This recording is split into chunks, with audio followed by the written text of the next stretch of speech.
And again, what I was talking about with the spiky profiles, of course. Skills, competency may not be as transferable. One interesting thing that could be perhaps a bit more of a long-term thing, obviously it really depends on what your sort of team is like. But generally, if you have somebody who is very, very good at something and it takes them a very short amount of time to do a lot of good work, try and give them more of that. One of the difficulties of employment for me is that the stuff that I was very, very good at, I could do. I got it done very quickly and very, very well. The majority of my day was spent on tasks which really could have been a lot easier for other people to do, that took me a very, very long time to do, leading to my managers getting very upset at me because I took a long time to do them, but I wasn't very good at it. So generally what we tried to do over time was give me more of the things that I'm good at, and once they did that, it was a lot easier for both me and them, and they got the most out of me. Access to work as well, it's a governmental scheme. Can be definitely very, very helpful, and I will mention access to work a lot throughout these. The social factors, probably one of the most beneficial things for me is to have a workplace advocate. This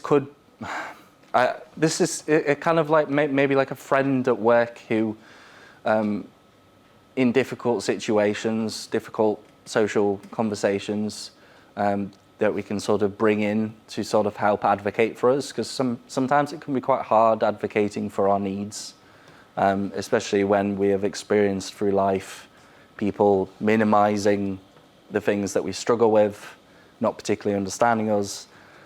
Some people can struggle with it, other people don't, but that could be a good thing to try and implement. Know who to go for and for what, having a clear, direct line of, if you have a problem with something, who do I go to? Just having an idea, having like scribble down in your notes, this issue, I go to this person. Makes things a bit easier. Don't exclude from work events. I don't imagine that many people do that.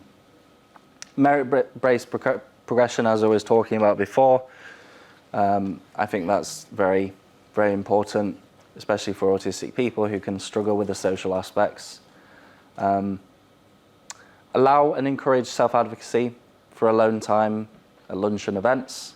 Quite often, events, lots of noises, lots of people, can be quite stressful for us. So being able to just allow them to take breaks and encourage them to take breaks in the instant, I think, can be important.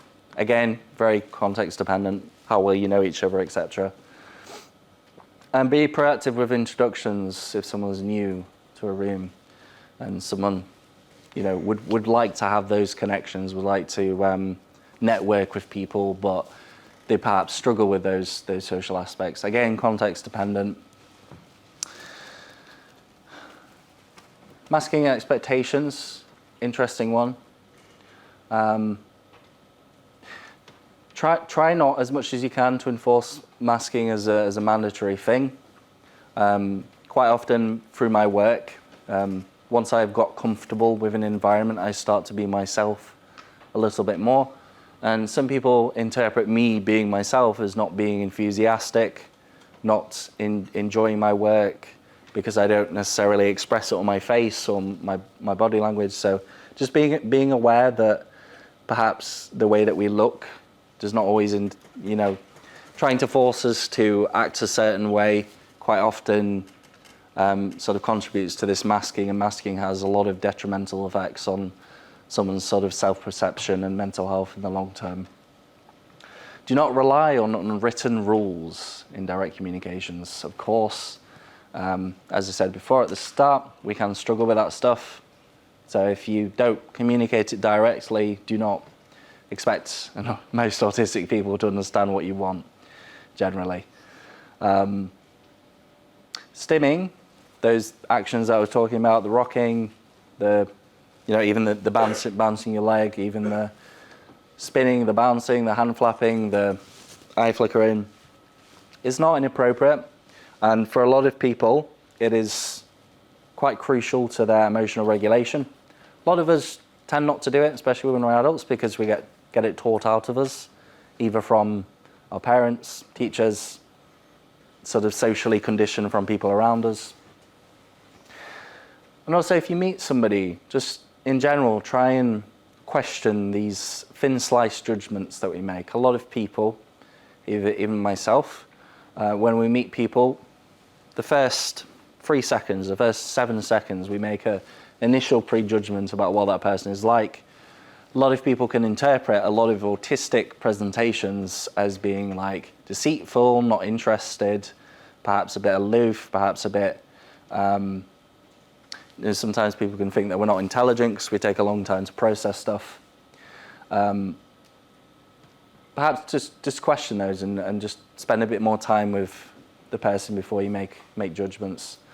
Sounds very like I'm telling you off. I'm not trying to tell you off. I'm just like, generally this is, yes. I feel like I probably don't have much time. I probably have like 5 minutes left. 4. Okay.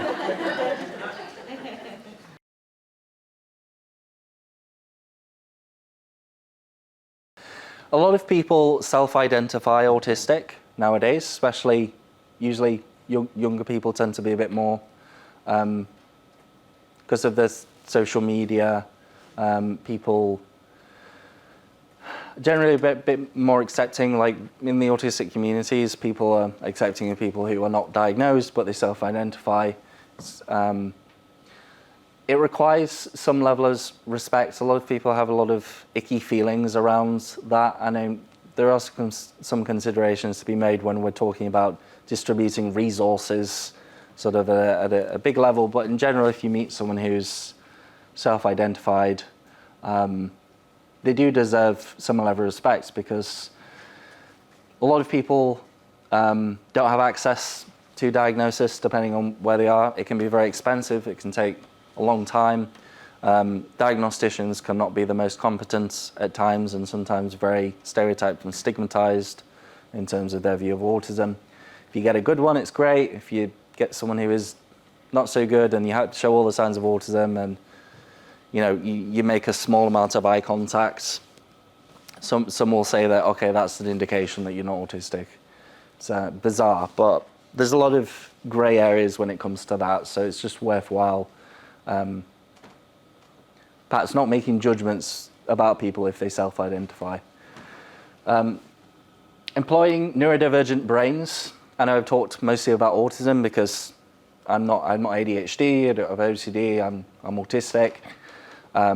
So I have been talking mostly about autism, but neurodivergent brains in general, employing them is not a charity effort. It's not something that we do just to be kind, because it can actually be very, very good business. They have shown that particularly autistic people have generally a sort of a higher work ethic than the sort of general population. And we also have different ways of thinking, perceiving, behaving, suggesting, innovating, which can be very, very valuable, even if they're not taken on as part of any policies or strategies or anything like that, to actually have somebody who can suggest things which are a bit outside of the box. And also, being inclusive is not like glamorous. You might perhaps watch a presentation and be like, yeah, this is great, and I really want to help these individuals sort of be a part of this stuff, but it's not always glamorous and fun. Just like many things in life, can sometimes be a bit mundane, sort of day to day, and seemingly quite small acts we do each day can have a very large impact on how we support people and amplify their voices. Quite often I hear from a lot of people how very, very small acts of adjustments or accommodations or considerations can have a fairly marked impact on their experience and perception of their own workplace. So really, the little acts of trying to include people, even if it's not policy level, even if it's not part of a strategy, can actually be very, very beneficial to a lot of people.